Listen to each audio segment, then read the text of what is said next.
ओम श्री गणेशाय नमः। प्रिय भक्तजनों, आज हम बात करने जा रहे हैं मार्गशीर्ष मास के कृष्ण पक्ष की अत्यंत पावन चतुर्थी तिथि के बारे में, जो गणाधिप चतुर्थी के नाम से विख्यात है। इस पवित्र व्रत में इस बार भद्रा काल भी आ रहा है, जिसके विषय में हमें विशेष जानकारी होनी आवश्यक है। आइए विस्तार से समझते हैं कि इस बार चतुर्थी का व्रत कब रखना है, चंद्र दर्शन का शुभ समय क्या रहेगा, व्रत खोलने का उचित मुहूर्त कब होगा और भद्रा काल के विषय में संपूर्ण जानकारी प्राप्त करते हैं। चतुर्थी तिथि का शुभारंभ होगा शनिवार 8 नवंबर को प्रातःकाल 7:33 पर। यह पावन तिथि अगले दिन यानी रविवार 9 नवंबर की प्रातःकाल 4:25 तक विद्यमान रहेगी। उदय तिथि के नियम और चंद्रोदय के शुभ समय को ध्यान में रखते हुए इस बार गणेश चतुर्थी का व्रत शनिवार 8 नवंबर को ही रखा जाएगा। विशेष बात यह है कि कुछ क्षेत्रों में इसी दिन सौभाग्य सुंदरी तेज का भी पर्व मनाया जाता है, जिसमें भगवान शिव और माता पार्वती की आराधना का विधान है।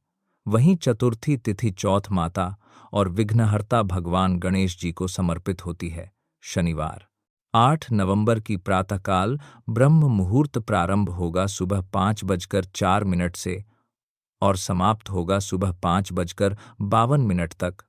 यह समय साधना और पूजन के लिए अत्यंत शुभ माना जाता है। सूर्योदय होगा प्रातः 6:40 पर और सूर्यास्त होगा सायंकाल 5:40 पर। भद्रा काल का आरंभ होगा शुक्रवार 7 नवंबर की रात्रि 9:16 से। यह भद्रा शनिवार 8 नवंबर को प्रातःकाल 7:32 तक रहेगी।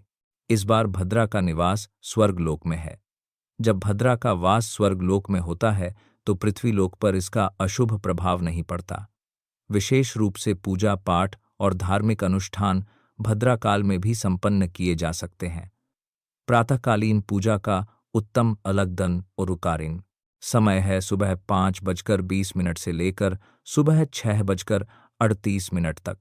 सायंकालीन पूजा का शुभ मुहूर्त है शाम 5:31 से शाम 6:50 तक।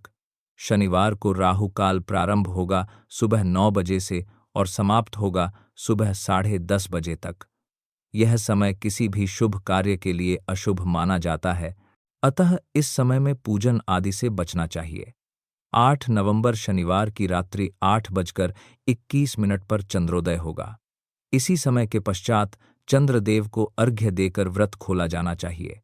चतुर्थी व्रत में चंद्रमा का पूजन और उन्हें अर्घ्य देना अनिवार्य है, इसके बिना व्रत अधूरा माना जाता है। इस बार की चतुर्थी में अत्यंत शुभ योग बन रहे हैं। शिव योग शाम 6:32 तक रहेगा।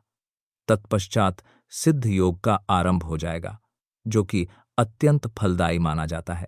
प्रातःकाल ब्रह्म मुहूर्त में या जितना जल्दी संभव हो उठकर स्नान करें, स्वच्छ और पवित्र वस्त्र धारण करें।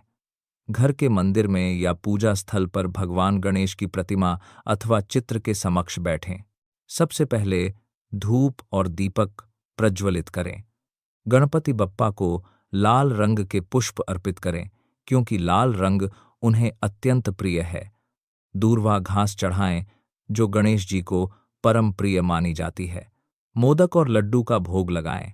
मौसमी ताजे फल भी अर्पित करें। अब ओम गण गणपतये नमः मंत्र का जाप करें। यह मंत्र कम से कम 108 बार अवश्य बोलें। यदि अधिक समय हो तो जितनी देर संभव हो इस पावन मंत्र का जाप करते रहें। मंत्र जाप के पश्चात यदि समय और सुविधा हो तो गणेश जी की कथा का श्रवण करें। श्री गणेश चालीसा का पाठ करना भी अत्यंत शुभ फलदायी होता है। अंत में कपूर जलाकर आरती करें। मंदिर में कुछ दक्षिणा रख दें, जिसका दान आप अगले दिन या उसी दिन किसी जरूरतमंद को कर सकते हैं। यदि प्रातःकाल समय हो तो सुबह के समय ही कथा अवश्य सुनें, परंतु यदि सुबह व्यस्तता हो तो सायंकाल भी कथा सुनी जा सकती है। बिना कथा के यह व्रत अधूरा रह जाता है। कथा सुनना व्रत का अभिन्न अंग है। संपूर्ण दिन व्रत रखें। सायंकाल चंद्रमा के दर्शन करें उन्हें अर्घ्य दें और तत्पश्चात प्रसाद ग्रहण करके व्रत का पारण करें। इस व्रत में जहां तक संभव हो नमक के सेवन से बचना चाहिए।